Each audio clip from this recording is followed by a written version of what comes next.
Hey, good morning. Welcome to the Cohn phone. I'm Grant Cohn. The show is inspired after my phone. You call in, I answer the calls. That's why it's called the Cohn phone. If you want to call in, there's a link. There's no number. I put it in the chat box. I put it in the description. I'll start taking calls in about 5 to 10 minutes. I have a couple things I want to talk about. First, I'm calling this Trey Lance's revenge. I think the Trey Lance story is great. And I don't know that he's going to be good. I don't know what he's going to be. No one knows what he's going to be after 3.5 starts or whatever it is. But I think he's like really easy to root for. I don't see how anyone could root against Trey Lance. He's really easy to identify with. Can't everyone identify with a guy who was written off unfairly too soon? Can't you? I think everyone can.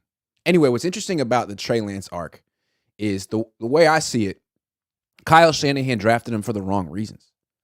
Kyle Shanahan was upset that Jimmy Garoppolo wouldn't play at the end of the 2020 season, that he shut himself down with an ankle injury. He was upset. So he traded up, mortgaged the future of the franchise, spent 3 first-round picks and a third to get a new quarterback. And he didn't want Justin Fields because, I don't know, he thought Justin Fields, wasn't smart enough to learn his system. Coming from a spread system, maybe too much learning that Justin Fields would have to, too much transition. Didn't want Mac Jones. Probably, that guy is kind of weird. Probably doesn't have any of the it factors. Doesn't seem like much of a leader. So they settled on Trey Lance. And why'd they take Trey Lance? Couple of reasons. He did really well in that S2 cognition score test, like 90-something percentile. And he played under center in college. So the way I see it is the Shanahans thought Trey Lance was ready to go because he was super smart. And he played under center, so they probably felt he could pick up their system right away, which is all that matters, right? Picking up the system. Then they bring him in town and they realize, oh, actually he has like mechanical flaws. He is a project, like everyone said. And so they look around and they realize they don't know how to fix his flaws. I mean, Rich Scangarello is not really a quarterback coach. He was the quarterback coach, but he was like a longtime offensive coordinator in college and stuff. He's a X's and O's guy. Kyle isn't a quarterback coach, so they don't have anyone who can overhaul Trey Lance's mechanics, so they outsource it to like John Beck, who can't do it either. And then they just give up. What does Kyle do? He turns him into a running back. Gives up on him. Gets his leg broken, his ankle broken, and then they move on. Jimmy Garoppolo plays well. There were rumors that the Niners were going to give him an extension. Then he gets hurt. Brock plays well. That seals Trey's fate. Then Brock gets hurt, and the Niners don't know what to do. So they go sign Sam Darnold, and they're whispering about how much they like Sam Darnold, and they've given up on Trey Lance. Like they pretty much left him for dead at this point. Like he's essentially in that movie Kill Bill, like he's in the coffin alive, but in the coffin underground. None of his teammates will work out with him all offseason, right? I mean, he is essentially dead to them.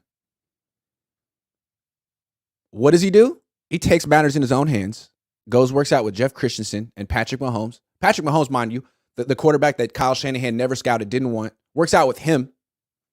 Kind of like a, in your face Kyle Shanahan, comes back and has totally new throwing mechanics. All of a sudden, he's making the improvements the Niners wanted him to make, but couldn't help him make because they don't have quality passing coaches in their organization. So he comes back after they left him for dead, and all of a sudden he's making progress, and they're pleasantly surprised, but also kind of terrified. I mean, I think of it as like, again, Kill Bill, right? Uma Thurman. In the coffin, alive, has to get out, just doing those little 1-inch punches over and over again. That was Trey this offseason, all by himself, doing those little 1-inch punches, finally breaks through the wood, punches through, grabs air, digs himself out of the grave, and comes back and he sees all his friends that put him in the grave. And they're like, oh my God, it's so good to see you. How are you, Trey? You look great. These throwing mechanics are phenomenal. I always believed in you. It's so good to see you. That's what's happening right now. They had nothing to do with this mechanical awakening that Trey Lance is undergoing. Brian Griese didn't have anything to do with it. Kyle Shanahan didn't have anything to do with it. None of their brain trust had anything to do with it. They wrote him off. They left him for dead. Now he's back. Brock's not healthy. And Sam is Sam Darnold. And Trey's here with all these new mechanics. And the Niners are like, wow, he's great. I think it's a really fun revenge story. I guess is is Trey Lance doing this in spite of the 49ers? Does he have a future here, or is this all for his next team? I don't know.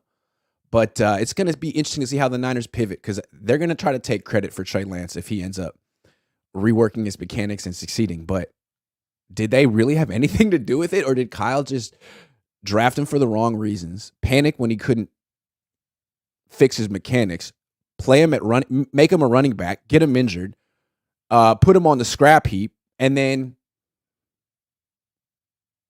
be pleasantly surprised when he comes back after working with Jeff Christensen, who had nothing to do with the 49ers. I think that's very interesting. So this is Trey Lance's revenge tour. East Coast Niner, I'll get you in a minute. Hold on. I got one more thing I want to talk about. I think this is interesting. Kyle Shanahan loves backup quarterbacks, and every year he has a chance to get an elite quarterback and has a different reason why he doesn't want him. This year it was Lamar Jackson and Aaron Rodgers. He was asked about each one at the owners' meetings, and he kept saying, look, and John Lynch too, but Kyle Shanahan in particular, look, like, those are great quarterbacks, but the fact that we don't want them just shows how much we love our quarterback room. He keeps talking about his quarterback room. He doesn't want an elite quarterback. He wants 3 guys that he likes who are all kind of fringe backups who are cheap and young. That's what he wants. So he didn't want Lamar Jackson. He didn't want Aaron Rodgers. A few years ago, he was thinking about maybe taking a swing at Matthew Stafford, but he took his sweet time he had to look at his film again. Like, he didn't know who Matthew Stafford was. Sean McVay beat him to the punch, won a Super Bowl. Year before that, Tom Brady called him up. Kyle was like, yeah, I like my quarterback room. I like Jimmy Garoppolo. Sorry, dude. Don't need you. He won a Super Bowl. Didn't want Patrick Mahomes. Didn't even scout him. Look, I think there's a pattern. If you have an elite quarterback and you don't win a Super Bowl for a few years, the team doesn't get rid of the elite quarterback. The team gets rid of the coach every time. So look at the Chargers. The only reason they haven't fired their coach down there yet is because they're a cheap, disgusting organization. But if they don't make the playoffs this year, pretty soon that coach is going to get fired, simply because Herbert's great and they haven't won the Super Bowl. Those are real expectations on the Chargers. Kyle doesn't want those expectations. Kyle's always in the position where he doesn't have a quarterback. So if he makes it to the NFC Championship game, wow, what an accomplishment. He did it without a quarterback. And if he wins a Super Bowl, it's like, wow, he's the greatest coach of all time. He did it without a quarterback. It's a built-in excuse every year, the no quarterback excuse. Wow, look at how well he can do without an elite quarterback. Who cares? He's the one that doesn't want an elite quarterback. He's the one that finds a reason not to bring an elite quarterback onto the team every year.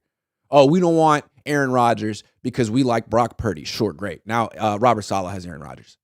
And you have excuses. So you can have this job for the next 20 years, and people will say, man, what a great job Kyle Shanahan did without ever having a quarterback. Like, it's not his responsibility to find an elite quarterback. Like, it's not a huge gap in his skill set.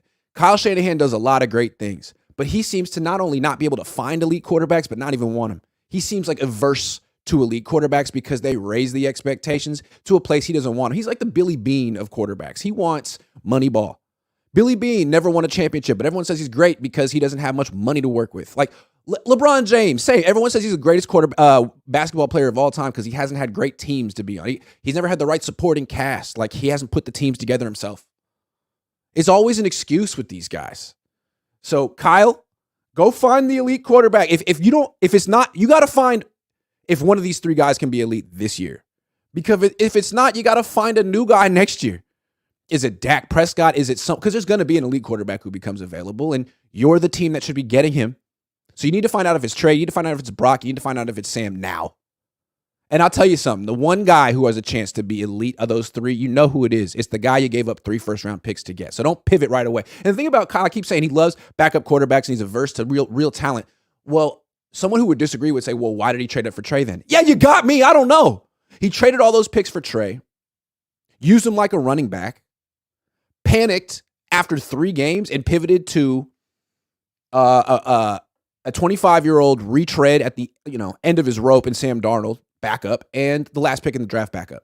So he tried for a second to get out of his comfort zone, didn't like it, and scurried back to his comfort zone. You can't deny that. So I don't get it, but I think I do understand why Kyle Shanahan loves these Brian Griese types. His dad loved him too. Remember, his dad won Super Bowls with Steve Young and John Elway. 1 with Steve, 2 with Elway. Isn't in the Hall of Fame because he couldn't take the credit. It's all about credit with the Shanahans and legacy. Can you take credit if your quarterback is John Elway. No. But who cares? You get the ring. Shanahan's haven't had a ring since the 90s. All right, let's talk to the fans. East Coast Niner, what's up? What's up, my man? How are you? How you doing? I'm good. How Pretty are you? good, man. Been a long off. I got a Cohn phone hack. I see people doing this too much. Right now on your phone, you're doing vertical, right? Yeah. Flip it horizontal right now. Boom! Way better. Oh, wow. Way better. You see that? There you go. Okay. From now on, horizontal. There you go. There it is. Boom. I got you. There you go. I got you. All right. So I disagree with you about the Shanahan mindset in regards to the quarterbacks.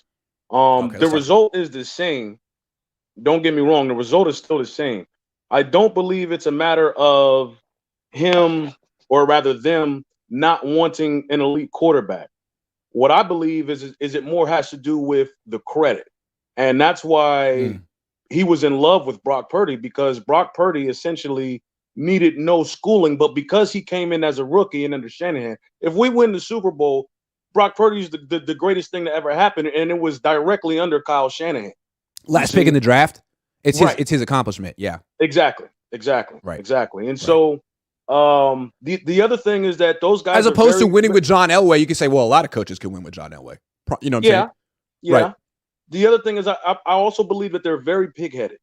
And part of the reason that Aaron Rodgers and Tom Brady and those sort of people never came to San Francisco is because they knew it within themselves that they wouldn't jive with those guys. Those guys are not for another word, not elite, but they're their own monster. It's been said that Tom Brady and Peyton Manning were essentially player coaches.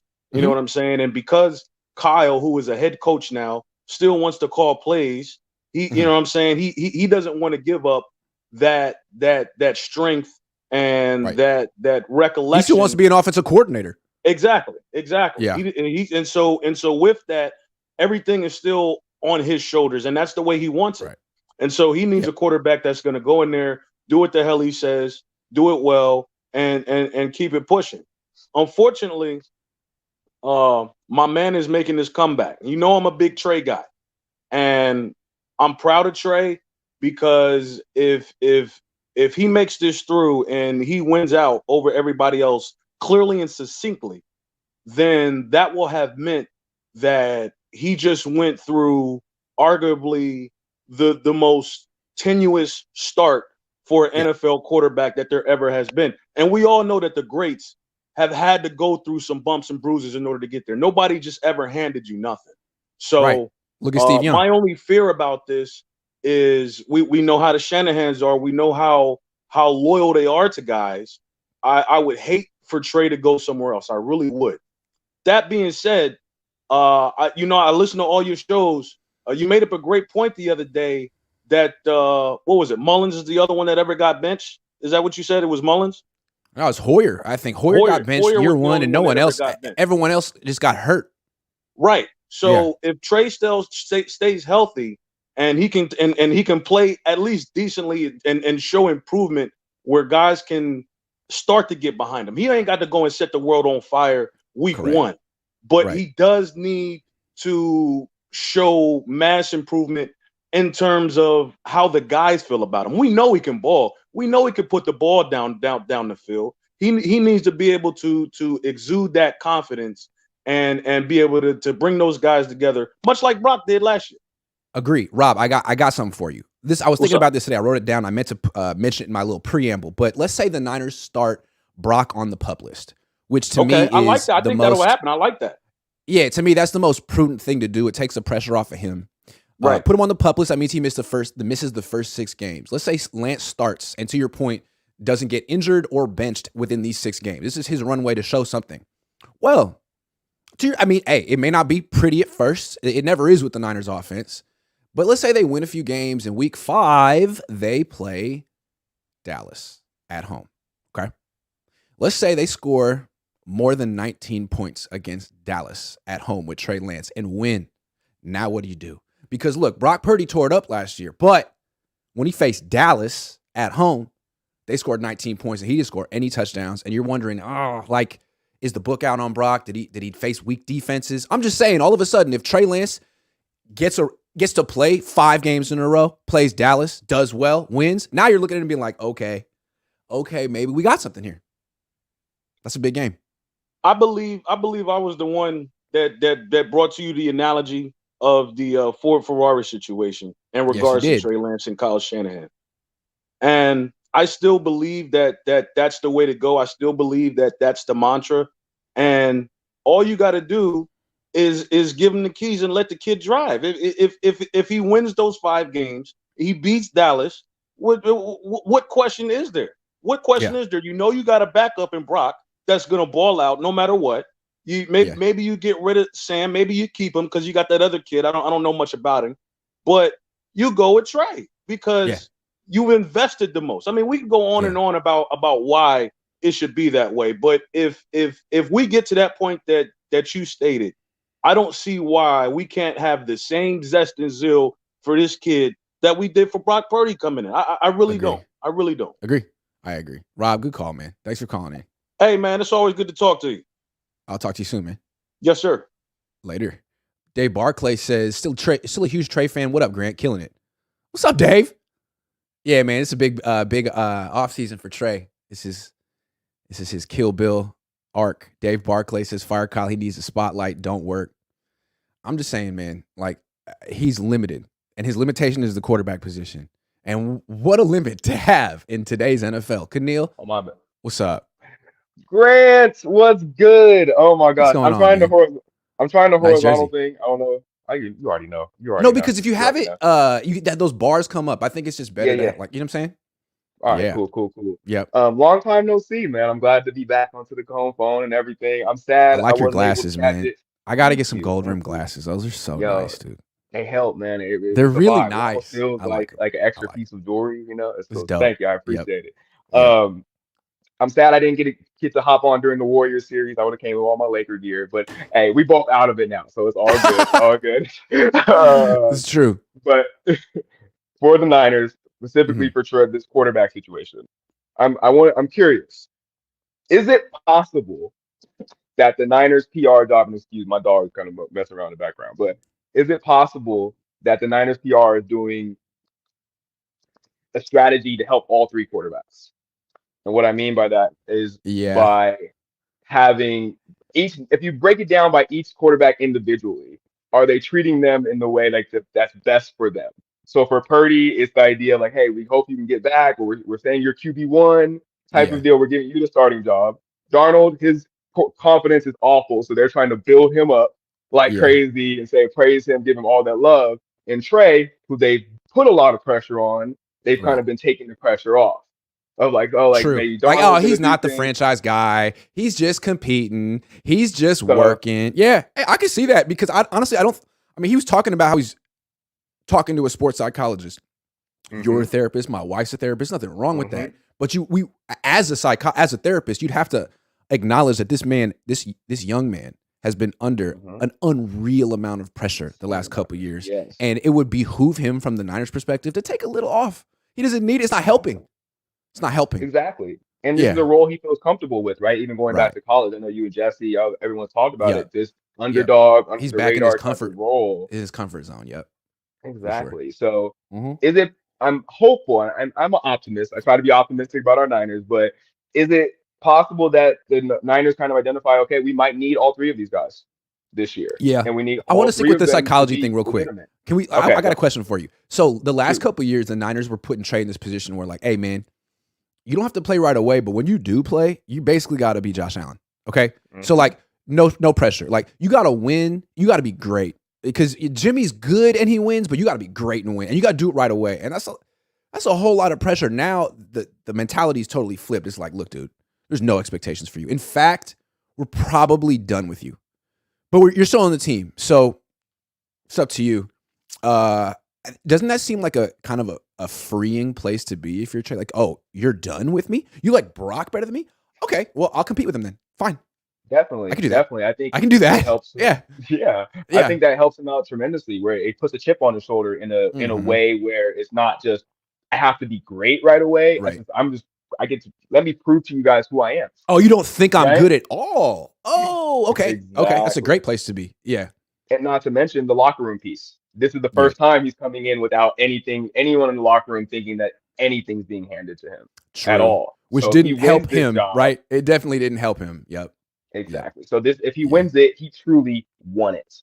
Yeah. And it's like everyone said they like Darnold, right? You can't be like, oh, well, Darnold sucks if he wins the competition. Like, no. Like, George likes him. Christian likes him. Wilkes likes him. Kyle likes him. You guys all said he's great. Nah, hell no.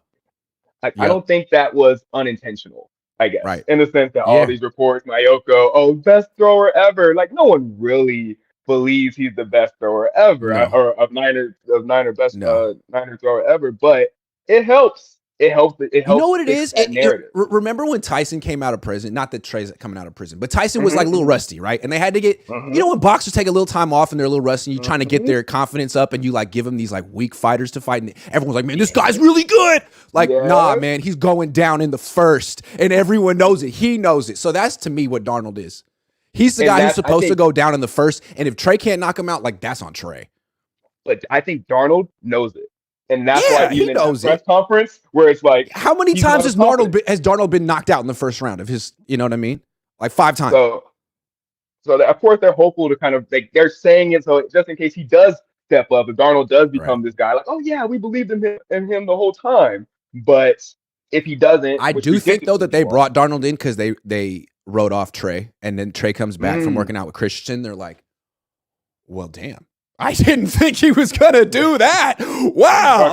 Like, so it's like really funny, and it's like, Well, thanks for ruining the first 2 years of my career, but I'll take it from here, guys. I wonder what happened. I mean, I know you and Bish talked about it, but like, are you gonna try to ask them maybe about that quarterback? Like, oh, absolutely. Next time we get him. Hey, Kyle, was it your idea for Trey Lance to go work with? How did that happen directly? Because he's the kind of guy that likes to answer a question. Like, he doesn't really want to duck a question. And I'll ask Trey, too. All right. Because, when Trey spoke last, he thanked, like, he was talking about his rehab process. He thanked a trainer? Did he thank one trainer? I think he did. Who did he thank? This for his offseason. Did he thank Greasy? Did he thank Kyle? Did he thank anyone on the Niners other than, like, a trainer, right? There was, like, one guy? Yeah, it was just a random trainer, but no one. I'm just saying. Niners. I think Trey is on his own. And it's the best thing that's ever happened to him. He realized that these teams ain't loyal, and they're not in your corner, and you have to be your own advocate. And look at him. It's nice to see a young man. He's growing up. See the world for what it is, man. Exactly. It's a messed up place. If you're watching this, man, if you watch this, if you need a sports psychologist that's not associated with the 49ers directly, hit my line. It's true. Man. You know, I'm telling you. Yeah, you probably couldn't go to my wife. That might be a conflict of interest, man. I'm just saying. Maybe just a little Keneal? bit. But, I recommend Keneal. He's great. See you, man. Thank you. Later. I appreciate you. All right, we got Nakash, Dustin the Gale, Martin, Florida Niner, For Life Niner, Alex Conklin, and Leak. So you guys just hang tight. I'm going to go in order of how you guys called in. Nakash. Hey, what's up, Grant? First time caller. So, hey, man. Thanks for calling in. I got the Purdy jersey on, but I'm also a beautiful, man. Beautiful. Hey, this is a safe space for Purdy fans. I want to ask you, where are you calling from?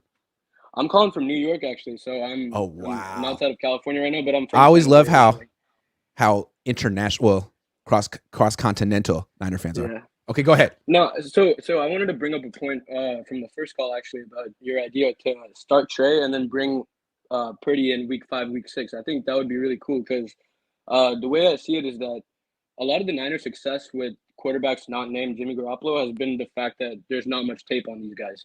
And I think that's what attributed to a lot of Purdy success. So if we can find a way to see what the roll left thing, that really had people like, oh my God, he's rolling left. He did it again. Exactly. So what if there's more flaws in Purdy's game, right? And there's gonna be because he's a rookie quarterback. Every quarterback has flaws in their game. Every quarterback has strengths and weaknesses. Yeah. Exactly. So I think if we can limit the amount of film that they have on Purdy and then also get a chance to see Lance, because I think Purdy is a better winner than Lance is on the field itself. Like Lance might be more talented, so we do need to see him because we haven't seen him enough. Got to see it. But if there's a way to see him and then get Purdy for the playoffs, I think that could be a lethal combination. Yeah. I'm with you on that. I'm with you on that 100%. It seems like the best course of action. You don't rush Purdy back. Now, of course, if Purdy somehow is ready to go at the beginning of training camp, I'm not saying artificially hold him down for no reason. Like, if he's ready to go, then let him take some reps. And if he's honestly better than Trey Lance in camp, Go with him.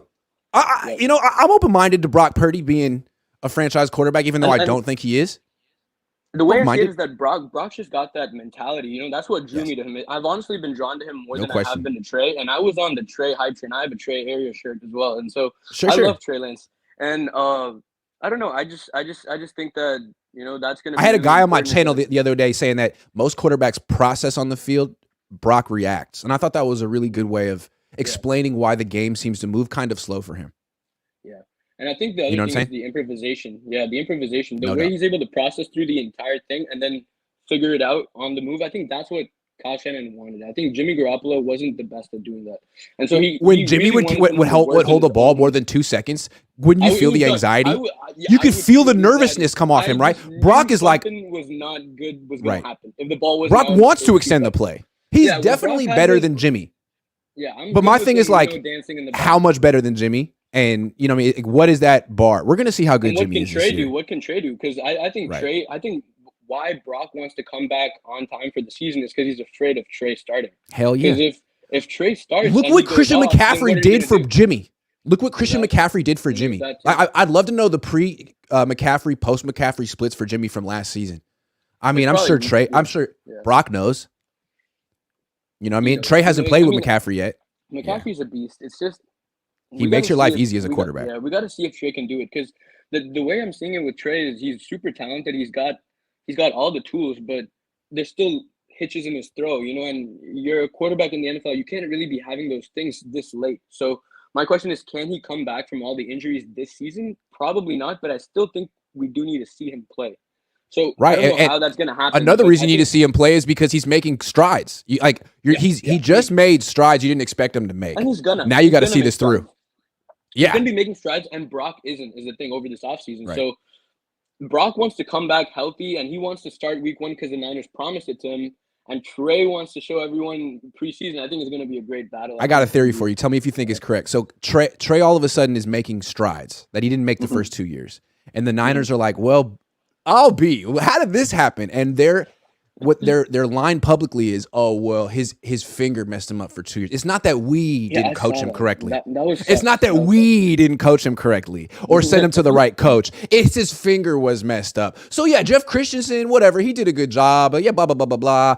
No, dude, you sent him to the wrong coach. You had the wrong plan. You could blame the finger, but I'm giving Jeff Christensen credit if this works out, not Kyle. Sorry. I'm giving Patrick Mahomes credit.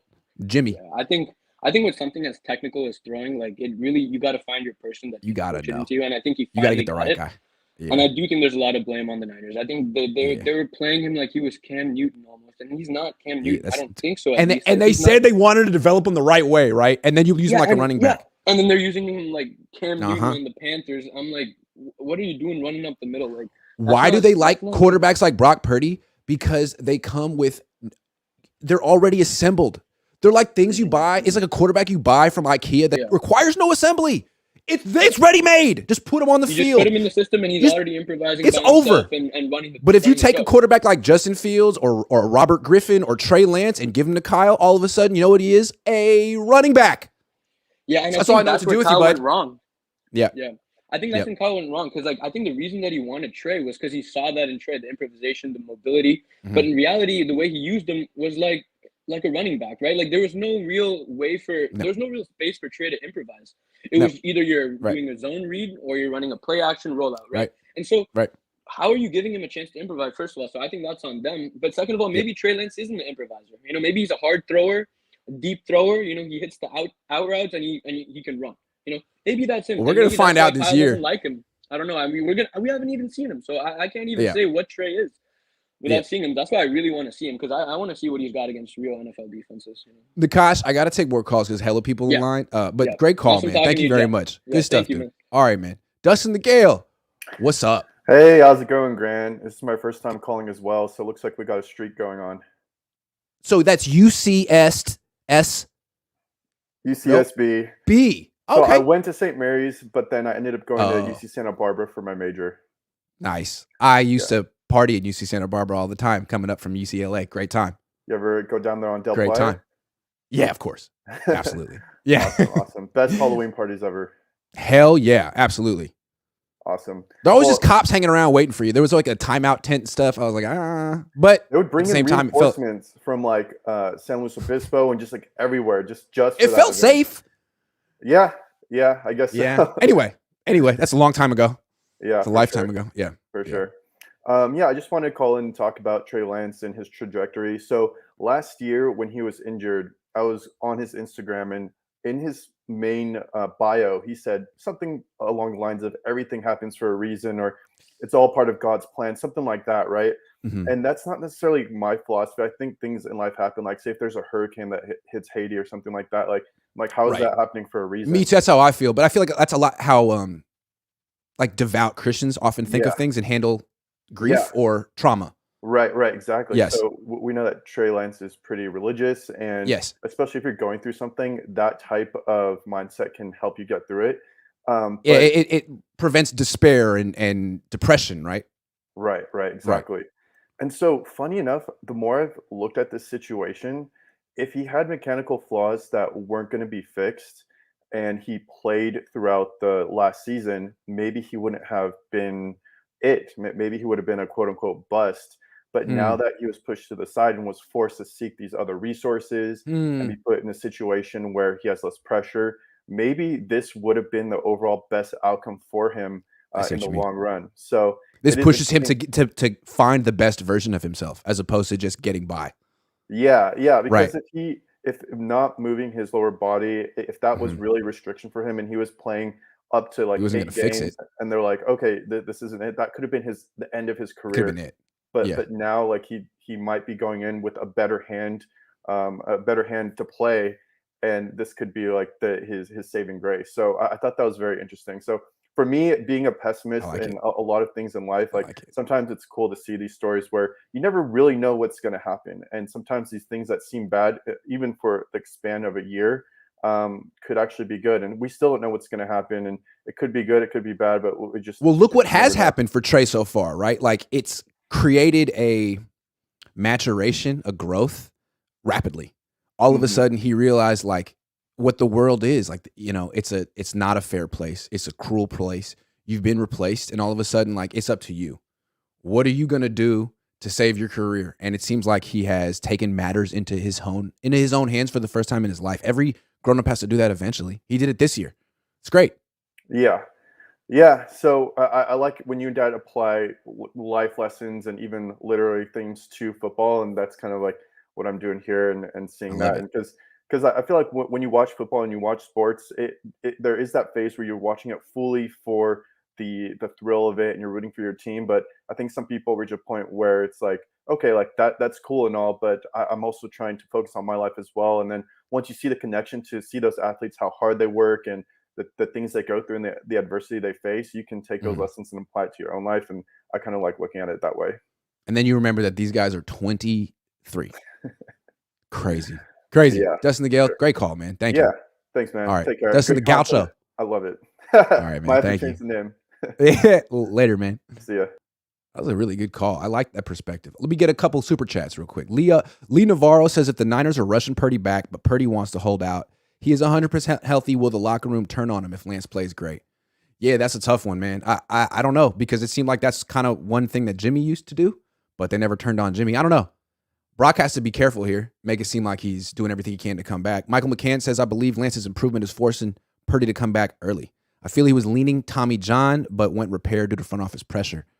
I do feel like the front office is kind of indicating to Purdy, if they're not telling him explicitly, like, hey, man, it's your job if you're here week 1. If not, all bets are off. Don't know what could happen after that. I mean, look at how you took the job and ran with it. Someone else could do it too, like Darnold or Trey. Michael McCann says, second thought, how much of Purdy's second and third elbow opinion stems from his relationship with Lance and seeing his situation unfold? Or Jimmy? I wonder if Jimmy, on his way out of the organization, said, Trey, don't go to John Beck, go to my throwing coach. Brock, make sure you don't listen to the Niners and don't let them push you back. Get a second and third opinion. Look, Jimmy Garoppolo is a very mid quarterback, but he had to go head to head with Kyle Shanahan for 5 years. You got to respect that. Kyle's tough. And Jimmy's, he stood up to him. Said your plays freaking suck, man. Like, you got to give him respect. I'm sorry. I'll always like Jimmy Garoppolo because he did that. Not that I have anything against Kyle, but you got to stand up to Kyle. And Jimmy did. And it seems like Brock could be. And Trey is in the process. Martin. Hey, Graham. How you doing, man? What's on your mind today? So, yeah, you must be feeling good because the Niners are really the gift that keep on giving, right? You know, Man, it's so good. Quarterback drama every offseason is great. For you and the Cohn verse, it's like hell yeah. Thank you. Yeah. So, but with all that talk and all, like, obviously everything is open for the market of idea right now with the Niners. But I'm a really firm believer that when someone tells you they are, you have to listen to what they say. Yep. So they say Purdy, so it's Purdy. And they bring everything. They have everything to back him up if he's not healthy. And of course, if Trey Lance goes 6-0 at the beginning of the season, it's gonna be something gonna happen. But is the El Dorado for a GM or coach? I mean, does he make $1 million a year? Not even. Purdy, not even. No. And even if they don't win or win a Super Bowl in 4 years, they're negotiating contract. They can tell him, "We make you." I mean, if we didn't draft you or another team draft you, we will be nothing. He may take like $20 million a year for 5 years after that for them, because I know he may do it for the Lord, for the chance for the 49ers. There's something there that is the golden ticket. So they will try it. If it doesn't work, they have Darnold, but they're gonna try it again. They're gonna try to run this one. Sure. Let's see if they can keep him healthy. I mean, he had serious surgery after his eighth start. I have a take on that UCL thing though, about the Tommy John surgery or the repair. I mean, the injury he got is like a freakish injury. It's clearly like worse than a one snapping from throwing. It's from pressure and angle and everything. But the thing is, the QB do not get torn UCL if it's not from a hit like pitchers in baseball, because throwing a football does not push as much stress on your elbow than throwing a baseball. I mean, throwing a curveball or a slider or things like that really puts torque on the elbow, and that's why they snap. But you don't really hear about QB that have UCL that snap from throwing a football. So I really think a repair from that point of view will hold up and will be okay. So it's not the same thing than like throwing an 100 like breaking ball a game, or 100 miles an hour fastball throwing a football. And I think that's the good thing he went for the repair, because I think it will ease up his recovery, and it will hold up if it doesn't get like crazy all the time, of course. But I believe from a medical or nothing football point of view, I think he did the right thing. Well, we'll see. He's got a lot of pressure to get back week 1. Martin, good call. Thank you, Graham. Have a nice one. All right, take care, Martin. Cisco Kid says, I want Trey to succeed, but like Mike Tyson said, everyone has a plan until they get punched in the mouth. Mechanics-wise, let's see game time. Go Brock. Go Brock. Okay, Cisco Kid. I do think it's kind of interesting that if, like, from a fan's perspective, you would be rooting for, Brock to reach his ultimate ceiling over Trey. Like, that's a strange one. Like, why? Honestly, if Brock starts on PUP and Trey starts 6-0 and puts it on the Cowboys, like, that's the best case scenario. Why would everyone not want that? Anyway, Florida Niner, you got to turn your camera on because I don't trust you. I don't know you. You can't come on my show. You know what I'm saying? You could be naked or something. There you go. That's all right. That's right. See, yeah, you look like you're probably naked. Yeah, I don't even know you. So you can come on next. I'm gonna have to know a little bit more about that room you're in. That room looks terrifying. Looks like a panic room to me. What's up for Life Niner? Man, bro, you be having me rolling, bro. I'm telling you. Where you calling from? What's going on with you, Grant? Where you calling from? Huh? Where you calling from? San Bernardino, California. I've been on with you a couple times. That's right. All right, man. What's on your mind? Hey, man. I just want to touch bases on Lance, man, with his stress levels. You know what I'm talking about? Yep. The reason why I'm concerned about it is because I'm a father of 3. I got a 14-year-old, got a 17-year-old, and I got a 23-year-old with a daughter. So I'm a grandpa. You feel me? Okay. And to watch Lance, bro, transition from where he was coming into the NFL to where he's at now, I'm happy for him, bro. Because for him to say like he's finally getting help, one thing too is like the help that he's getting, you know, seeing the psychiatrist and all that. But I think he's getting help low key from Talanalo Hufanga. Remember what Hufanga said about Troy Polamalu? Like, don't go on social media. Don't do that. Yep. Like, don't be doing that. Trey, I believe Trey was on social media for a minute because he cared what everybody thought about it. Yep. But I saw a little short video on him. I saw a little short video that he was saying, I don't pay attention to that no more. I'll focus on where my feet is at. I'm pushing for it. That's why I'm happy now for him. Because like with my kids, you know, transitioning from junior high to high school, I see the pressure that they go through. And that's, you know, with Trey, what he's going through, it's a lot more pressure. You see what I'm saying? Yep. But man, I'm just really happy I see him taking steps forward, bro, as becoming from a young man to a grown man. Can we stick with that social media thing for a second? That's a really interesting thing. Like, I feel like it's a natural tendency, a 21-year-old to really care what people think about you from in every aspect. How do I look? How do I play? All that stuff. And he was constantly putting pictures of himself online. He doesn't do that anymore. It's finally like, okay, I don't care. He's starting to see. He's starting to see it, bro. And that's why I'm seeing him transitioning into like a grown man. Yep. Like he's starting to see how to work in the NFL. Just give him a chance to do that. You feel me? But I totally agree. I'm pushing for him, bro. And I just want to say, if Trey is watching, which he probably ain't or whatever, but I just want to say, young man, and there's always gonna be bumps in the road.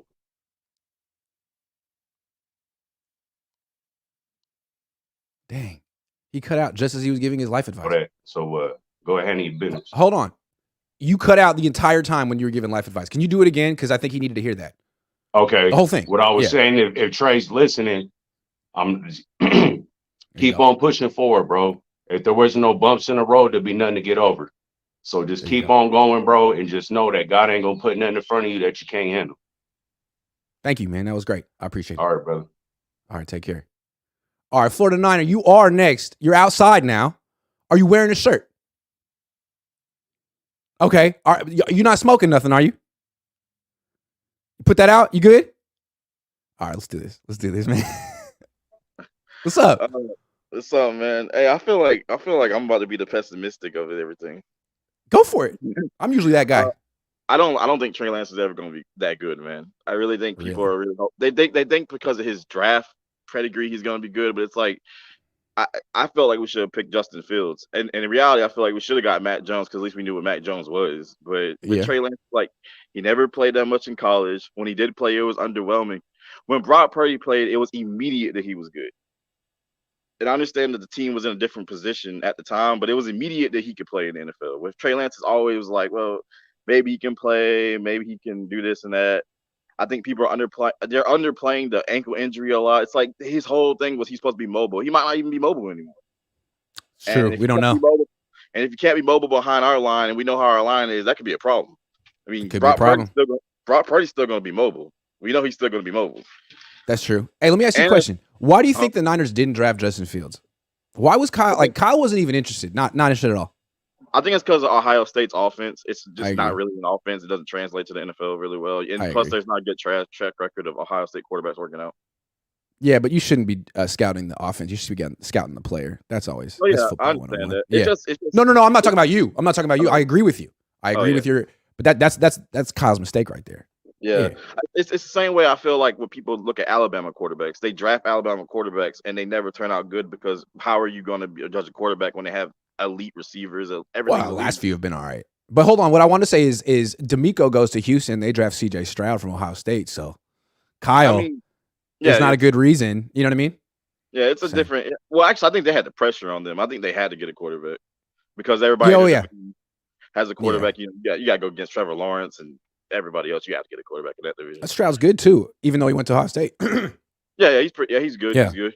it's just I don't know. It's just the Trey Lance thing. It's always felt like the teams never bought into him, and I feel like that's a big problem too.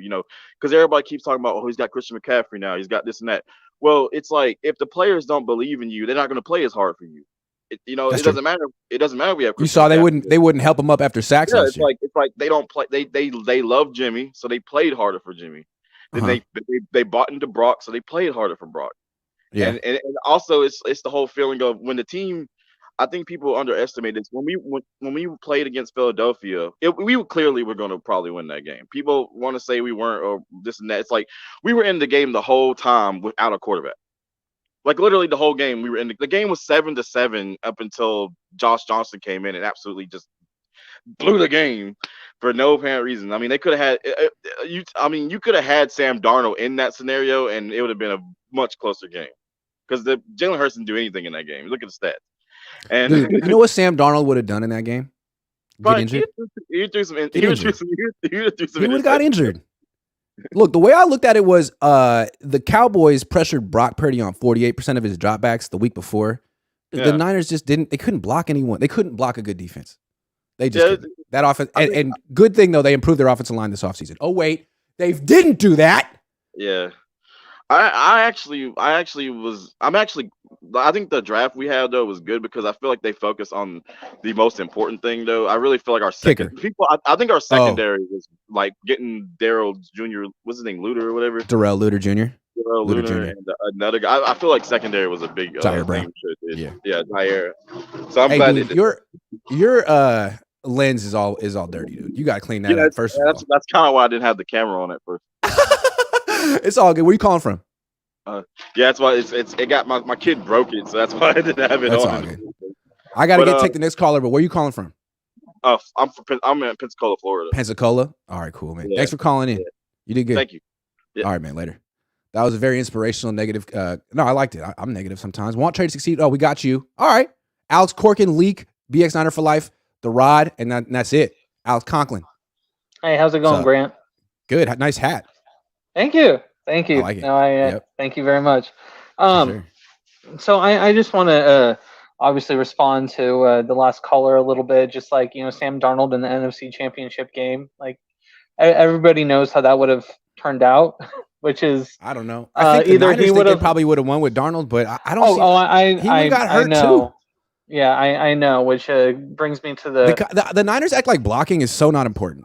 Just like we don't really block per se, but we still should have won, even though we can't block. I mean, if any quarterback can play in Shanahan's system, why didn't the emergency quarterback Christian McCaffrey go out there and win the game? And why didn't Josh Johnson tear it up? But no, I just wanted to talk about like, just like the amount of growth that Trey Lance has obviously gone through this offseason. You and your dad. I mean, the clip that. The little segment about you and your dad, mentioning like, I'm genuinely wondering if Jimmy really did encourage Lance to go outside the organization. Like, I love that theory. Me too. And speaking of social media, guess who was never on social media? Jimmy. Jimmy was never on social media. He was in college, like a very long time ago, but he realized. Yeah, but then until he had his little, little date, then all you're of a sudden not a celebrity. You're not an influencer. You're just a quarterback. You can be a good one or a bad one, but you don't need to be on social media. But whatever. I mean, I saw it right away. Just it was a night and day difference with the amount of confidence that Trey came out and exhibited with the joke that he said to you. Oh, they didn't come up to me and tell me I'm sad or nothing. Like, I laughed. I laughed at that too.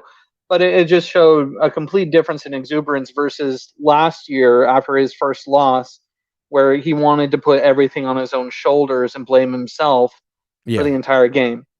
Yeah. Another thing that I just got to say, I don't know how anybody on God's green earth thinks that Brock Purdy would have won in that monsoon. Exactly. He doesn't have the arm strength. And if you look at the throws themselves individually, the throws that Trey was making, those layered throws in between the defenders, those were tough. The beautiful, I mean, those are the kind of throws. It reminded me of the game that Josh Allen played in the snow versus Mac Jones. Guess who lost that game? No McCaffrey, no Kittle. Mitchell went down after his 6th carry. Like, Jimmy wouldn't have won that game. Brock wouldn't have won that game. Trey wouldn't have won that game. It wasn't going to happen. And people make fun because it was the Bears, but like the Niners beat themselves, and it wasn't because of the quarterback position. Trey was 8 of 14 through the first 3 quarters. That's not bad for a guy in his first start of the season. Then the rain came down. Yeah, and on top of that too, if you really think that that's so terrible what he did there, how do you explain what Jimmy did 2 weeks later in Denver? I think that explains what Trey, like the offense as a whole stunk. Yeah. The first 5-6 weeks of the season. Yeah. And another thing that I was saying about in the game that Josh Allen played against Mac Jones in the snow, guess who won that game? Mac Jones did. But you're never going to sit here and pretend that Mac Jones is a better quarterback.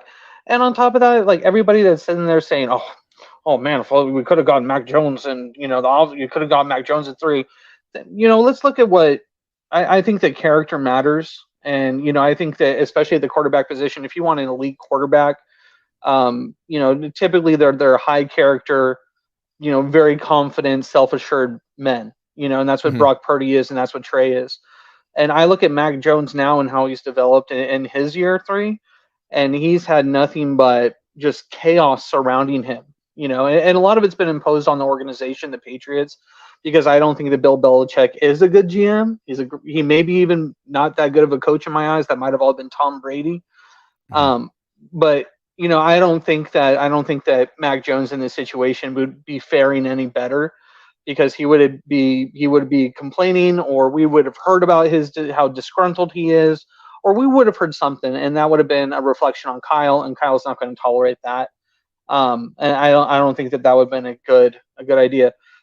My last idea is, just to round it out, I don't think that it's time to, I don't think that at the same time, if they go Brock Purdy week 1, I still don't think this is the last season for Lance, and I'll tell you why. You pontificated that Brock Purdy is like a Nick Foles. So if he goes out and he wins and they make it to the Super Bowl, and my theory is that if a quarterback can have a 3-to-1 TD-INT ratio for whoever plays for the 49ers, I think that's going to deliver a Lombardi for us. And I think that's something that Brock can do. Now, at the end of the season, if they do win a Super Bowl, I don't think a lot of the team's going to be coming back.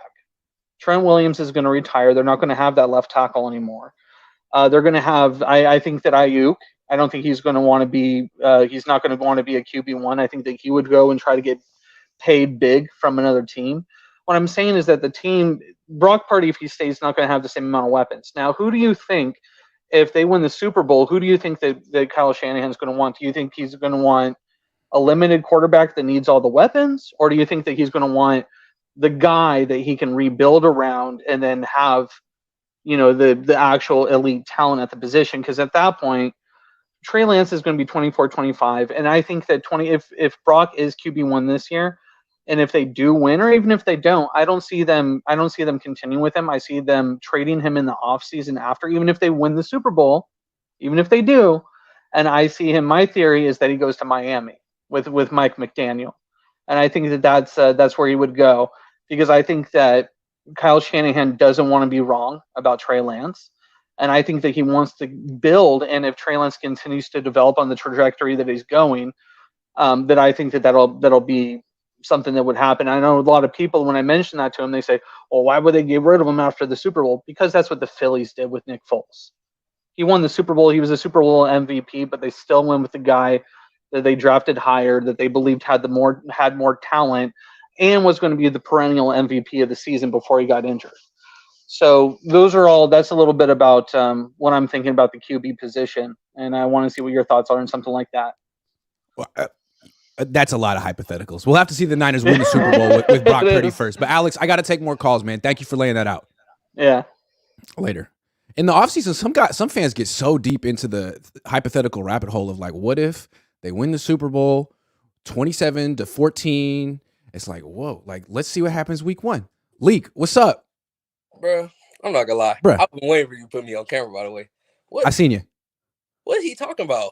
If Trey won the Super Bowl, he's not getting traded nowhere. I think he said if Brock wins the Super Bowl, he's getting. He lost me on that one. Still, we're not getting caught in that. But not to toot my own horn. You remember I said Trey not gonna be comfortable with being complacent. Remember I said that, Grant. And now look at him.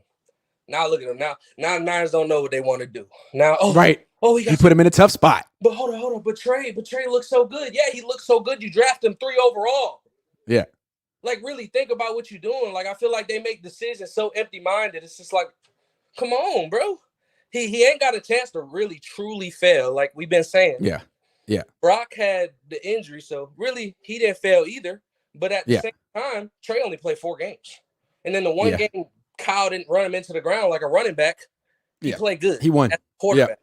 Yeah. So, like, I don't know, man. I just feel like. You know how many passes Trey Lance has thrown in the NFL? 102. 102. That's nothing. 102. That's nothing. I feel like Josh Allen throw half of that in the game. Exactly. We're not going to get on that, but I'm sorry. I had to react to what Buddy just said. We're not trading nobody. If somebody win the Super Bowl, they're not leaving. Okay, we gonna find every way possible to keep them. We keep people that lose Super Bowls. We're not definitely not going to trade nobody that won a Super Bowl. These are not the Eagles out here, dude. This is a different organization. This ain't Nick Foles. No. I don't know what he was talking about, but my whole thing was just like, remember I said Trey's not going to be comfortable being complacent in this whole little culture they got. That's why he went out. That's why he was working out with Mahomes, doing that extra work, because he wants to be great. That is the biggest message for y'all fans that just can't get it through y'all head. He wants to be great, and he don't care what y'all say. Y'all cannot like him. Y'all can think he sucks because he black or whatever agenda you want to put on him. Trey's like that, and he's going to show. Also, I got a question. Does Sam Darnold want to be great? It seems like other people want him to be great. A lot of people think he can be great, want him to be great, but he's just kind of there being like, derp. Coach, I think I'm seeing ghosts. Well, don't see ghosts over here. You're going to see the bitch. Oh, no. Crazy as Take those ghosts to the other team, man. You're not going to see nothing over here. If you see ghosts, you're going to see the practice squad. Hey, you talking about? But pretty much. That's a little to be said. Really, the whole thing's just about Trey. Like, y'all be patient with this man. We drafted him. Y'all was patient with him. Now, all of a sudden, you see the flash in the pan. Oh, does Trey even exist? I'm like, come on, fellas. Like, really just chill out. Not too much on the man. He's only 22, bro. He has so much room to grow. You just like let the man do his thing. He's showing you that he's putting in that effort, that extra effort to be good. Just not too much on Trey. I love how people are like, well, if Brock comes back and he's healthy, he's the guy. I mean, something against Trey, but he's the guy. Like, really? I mean, for sure, it's over. That's the next franchise quarterback for the 40. You've seen enough from Brock Purdy. Really? Because there was a lot of picks. I mean, there was a lot of picks he threw against the Cowboys. Now, I ain't going to be a Debbie Downer. Purdy is good.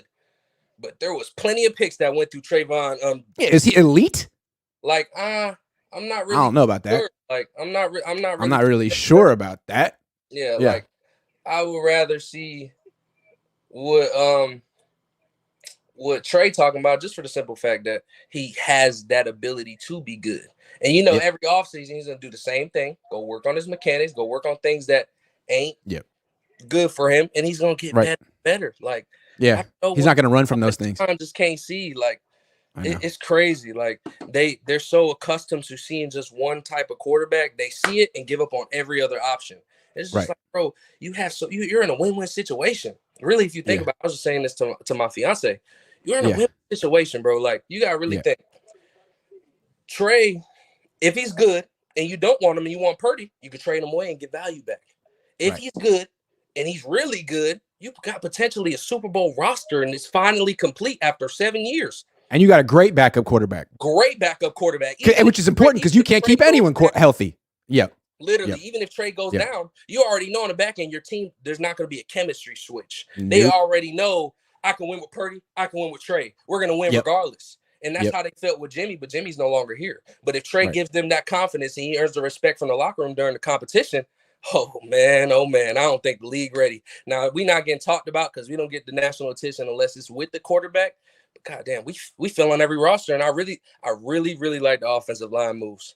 I feel like this competition in camp is gonna be crazy. Like, no competition we've ever seen with the O-line, the D-backs. Real quick, hey, don't count out John Feliciano at center. I know the Niners like Brendel, and they gave Brendel a big contract, but Feliciano was a starting center last year too. And the thing about Brendel is you never really see him like changing the protections at the line of scrimmage. I don't think he does that much. I think he's solid. Yeah. But I think he's going to have to compete for that job. He is. Yep. And even if Feliciano don't get it, you can get right guard, fill in the right guard, and move Burf out to the right tackle. You could do That's that. a solid line, and then you got depth behind both of them because you got Feliciano for a year. Even if it's just for a year, you know your O line is gonna be straight. So they're gonna protect Purdy. They're gonna protect Lance. They're gonna make sure that they're good. So I feel like they made some right moves. The defensive backfield is finally looking formable. And another thing, like what's going on with Jair Brown? Like, I ain't heard you talk about him. I know we're so focused on Trey and his mechanics and how good he could be, but really, what's up with Jair? Like, well, the way I look at it is like it's tough to really evaluate linebackers and safeties without pads in 7-on-7s. Like, if Jair Brown breaks up a pass or intercepts a pass, I'll say it. But right now, it looks like he reminds me a little bit of Talanoa his rookie year. Like a guy who's not going to jump out with speed, but a guy who's supposed to be instinctual. Like, you probably don't show those instincts until halfway through year 1 or year 2, because you're still learning I don't think you're playing that fast yet. You're still learning the defense. Do you think he would touch the field this year? Like, be real? Yeah, he'll touch the field. They'll find a package for him, but I don't think he'll start week 1. And then what about the nickel? I know we signed 2 nickels. Oliver. That dude broke up a pass. That dude broke up a pass. He's big and really. Yeah, he looks like Carlos Rogers with longer arms. 22. Okay, 22. And I heard 6 feet 1. I heard Luter doing good things. He broke up a pass by the dude that see Ghost. That's cool. I feel like if he stay consistent, I like Demo though. I feel like if Demo can improve, even if he don't get that number 2 corner, he can slide into the nickel and they have depth. He looks so much better wearing 2 than 38. 38's a bad number. It's a bad number. Who's the best player ever to wear 38? Because now you see him styling. He got the 2 on. Yeah. Now I'm like, you know what? Maybe I underrated this guy. Maybe he was the number the whole time. Oh God, is everybody there though? I know Trent probably Bosa not there. Everyone but 5. Debo wasn't there. Hargrave wasn't there. Trent, Bosa, and one more person. I don't know. Bro, why is Debo not there? I don't get it. I don't know who he thinks he's Trent Williams. He's getting paid $24 million to run jet sweeps. My brother. I know, dude. I ain't gonna lie. I know. You're working out with D-Hop and you're doing your thing. You're enjoying your vacations. Please lock in. Because if you're not locked in, they really need to consider trading you. You don't look like you want to be here anyway. Christian McCaffrey here. Yep. Kittle here.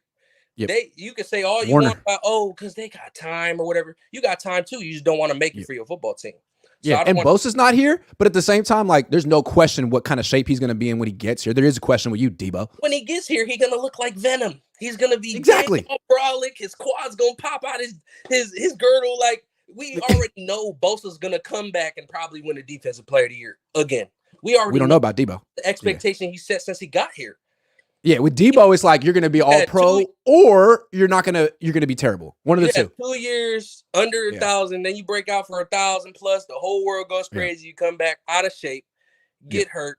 Thank God you wasn't out the whole season. I ain't gonna talk too much about injuries, but you came back and you just looked bad. You fumbled the ball against the Eagles. You fumbled the ball against the Bears when nobody else was on the field. You couldn't help Trey week 1. That's all I'm gonna say. Yeah, but lock in. I feel like you trade Debo, try to get something in return for Debo, and then draft another wideout. You see all the I agree. It's too bad they didn't trade Debo last year for Garrett Wilson. Man, Lee, good call, dude. You killed it. You already know. I'm here. I'm locked in. That was great stuff. See you, man. That was hella good. 2 more, and then we're done. BX Niner for life, and then Rod, the people's champ. BX. What's up, Grant? How you doing, man? I'm all right. Bronx's finest. Out in Florida, though. Okay, cool. Well, last time I was on last week when I was on, they flamed you, man. I'm sorry. Yeah, I know, but that's cool. You know, I'm just a realist. Yeah, you're a New Yorker. You can take it. Yeah, I'm looking at it as reality. Yeah. Our past 4 or 5 seasons has predicted that our Niners are going to start out slow. That's what they do. And no matter what quarterback starts out week 1, they have to shine, because if not, everybody's going to be down on them. What's going on? They're going to blame the quarterback when in actuality, you got to blame Shanahan or Banana Hands, whatever you want to call them. No plans. Because it's true. He's playing the scheme, not the team. Right. It's true. Why do they not have the right quarterback? Because it's Kyle's thing. Yeah. Yeah, he wants to say, "Oh, my game plan is going to beat him, not the quarterback." Exactly. You need your quarterback. And when it comes down to this whole competition thing we got going on right now because of Purdy, everybody's all jacked up now saying, "Oh, Purdy's coming back week 1. He's coming back week 1." Just because Kyle was like, "Oh yeah, we're projecting for him to be ready by week 1." No, he's not coming back. Him himself said it. I don't know when I'll be back. Yeah, he keeps saying it. I'm taking it day by day. He keeps saying it. So every people, like you said throughout seasons, you can't read into what Kyle says because Kyle's just misleading people. Also, every time the Niners seem to be pushing a player to come back soon, like he's almost back, and the player's like, yeah, I don't know about that. It seems like the player's right and the team is wrong. Like they were doing this with Jimmy Garoppolo last year. He broke his foot. They did not put him on IR. And they were like, oh, we're holding out hope. It didn't seem like he was holding out hope because it turned out he needed surgery. So look, guys, your own track record sucks at pushing these players to come back. Maybe take it easy with Brock. But he has, if you think of Kyle's career, looking at when he's been either the offensive coordinators on other teams, look what he did to RG3. Yeah. Same concept with Trey Lance, and then you got to look at Trey. Like the last caller leak said, Trey's a player or a person who wants to improve, not go backwards. Right. Everybody's doubting him and everything. And I've said it for you from the beginning when they traded up for Trey and they got him. He's going to prove to the league that he's a quarterback, but he hasn't been given the opportunity because in high school, he wanted to be a quarterback. In college, he wanted to be the quarterback. He ended up at the college he was at because nobody wanted to give him the chance to be a quarterback. Right. So he's been fighting this fight his whole life. And each time he's been given the proper opportunity do it, he's come through and he's excelled. And one thing I like about him too is he's not super defensive about his throwing mechanics. Like everyone says I need to change, but I'm going to show them I could do it my way. Like, no, man, this dude is so driven to just perfect his craft. He doesn't have that insecurity. I love that. Because he even stated it. In my opinion. Yeah, but he even stated it throughout my college career, the first year of COVID that they canceled that first game, throughout that whole offseason, coming into the league, all I did was throw. Yeah. He didn't have anybody at that time guiding him and teaching him the proper way to throw the ball. But he's looking at it as, okay, here's my opportunity again because Brock is not going to be back in time. Let me take this offseason. I don't think the team found the coach for Mahomes. No. Either Mahomes reached out to him or he reached out. My fate into my own hands. Yeah. Exactly. And said, I want to be better for me because if not, just like in the NFL, not for long, I want to be the one who's here for long. He wants to be another Brady or Mahomes. Probably the Niners gave up on him. There probably was no plan for him. It's like, hey, man, we're focused on Sam and Brock, so we'll try to trade you. They gave up on him the day that they brought him in from drafting him. Well, they definitely gave up on him the day he broke his ankle. That was it. Yeah. That was it. They gave up on him when he broke his finger, and it wasn't his fault. That's right. It's crazy. That's when they gave up on him, when he broke his finger. They gave up on him. And then now you have Garoppolo 2.0 and Brock Purdy coming in, flashes of 8 games beautifully. Just like Jimmy did. Just like Jimmy did. He's going to get hurt, come back in and play. Now, this is the thing. Let's say he comes back. Trey goes 2 for 2. Then they decide, all right, Brock Purdy's ready week 5. We're going to throw him in. He comes back in. He starts. And next thing you know, Purdy goes 0 for 5. What would you have rather? Going with Trey, who's gone 2 for 2, or Purdy, who's gone now 0 for 5? Yeah. Yeah. And all the chemistry, regardless, I don't care about what chemistry you have with what quarterback you got in there. It's a team sport. The team needs to rally around whatever quarterback they have. Because as soon as Purdy went, job to make that happen. Yeah, because as soon as when Purdy went down and Johnson went in, the whole team just went like, "Oh, we're screwed." They gave up on themselves. The offense gave up on themselves. The defense, not so much. They did what they needed to do. They tried their best to keep it a low score to give them an opportunity, but the offense gave up. They're like, "Ah, shit, we got Josh Johnson. We ain't going nowhere now." BX, I got to take one last call. Great call. Thank you for coming. Yeah, we'll see what happens, man. Good to see you. BX in Florida. Dave Barclay, thank you for your shows, Grant. They keep me going. Thanks, man. I appreciate that. The people's champ, Rod, last call of the day. What's up, Rod? What's going on, Grant? How you doing, man? Pretty good, man, at one of these jobs. You know, your audio's not coming in that good. I'm thinking you might want to take off those earbuds and just talk through your microphone on your phone. I think it'll sound better. So why don't you adjust that real quick? Yeah. Take off those earbuds. I can't hear you. It's all right. We'll get Rod. Ryan and Jennifer Woods says, headed to Destin, Florida on vacation while listening to Grant Cohn. Life doesn't get much better. Man, that is so nice.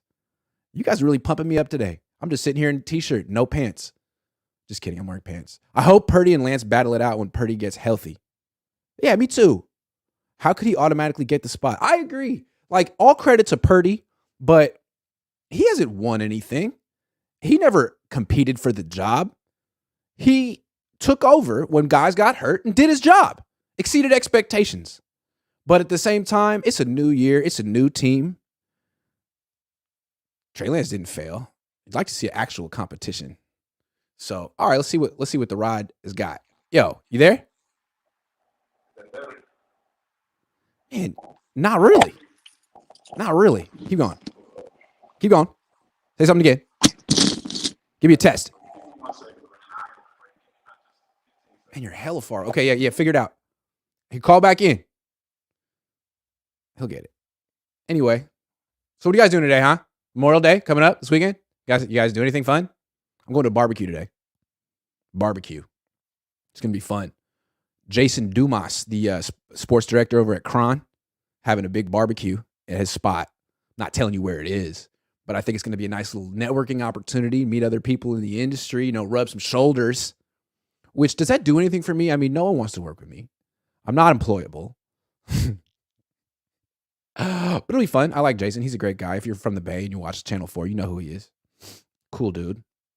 We better get videos. I don't know if I'm supposed to do that. Hey, what's up? I'm at this barbecue, bro. It's so good. I don't know if Rod's coming back. Oh, here he is. Rod. Right. What's up, Rod? Is that better, man? That's better. Let's talk. There we go. Okay.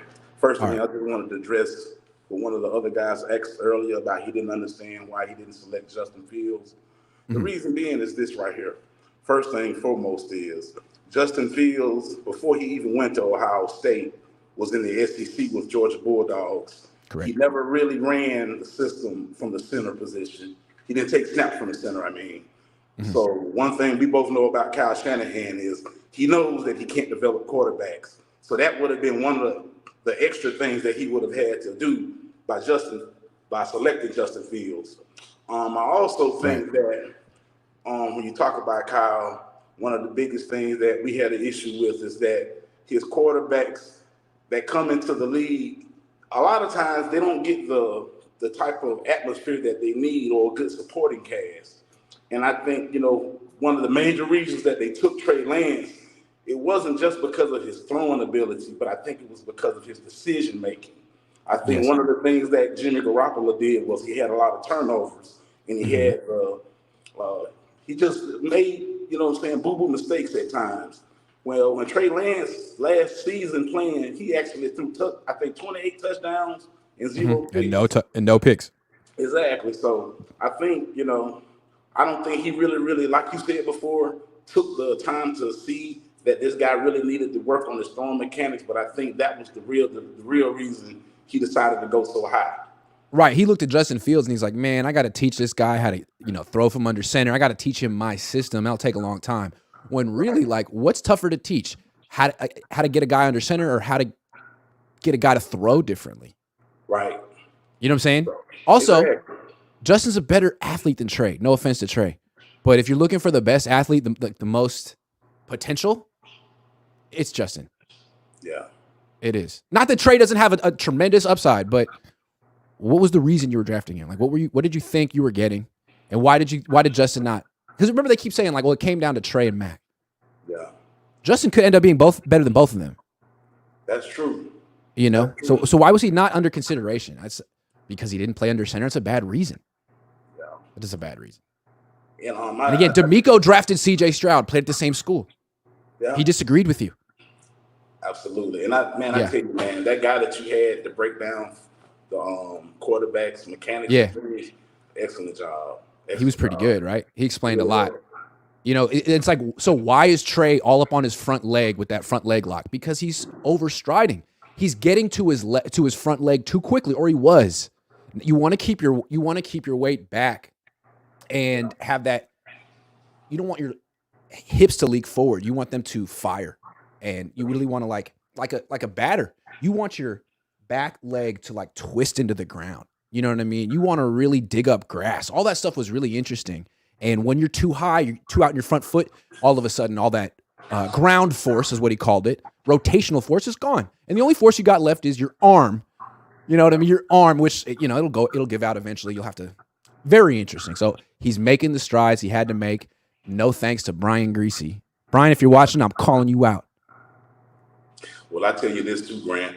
I think eventually what the 49ers are going to have to do is make the decision. I think that John Lynch has done his job, but I think that we've all figured out now that John Lynch is not going to be the guy that overrides the decision for Kyle Shanahan. Maybe that's one of the better reasons to go with your Adam Peterson guy. Also, you know, you think about the era that Kyle Shanahan was developed his skills from under his father was during the ages where nobody ever really got an opportunity as a quarterback to start as a rookie. Kyle Shanahan pretty much feels that everybody that plays in his system needs at least 2 years. George Kittle didn't even start as a rookie. Debo didn't start as a rookie.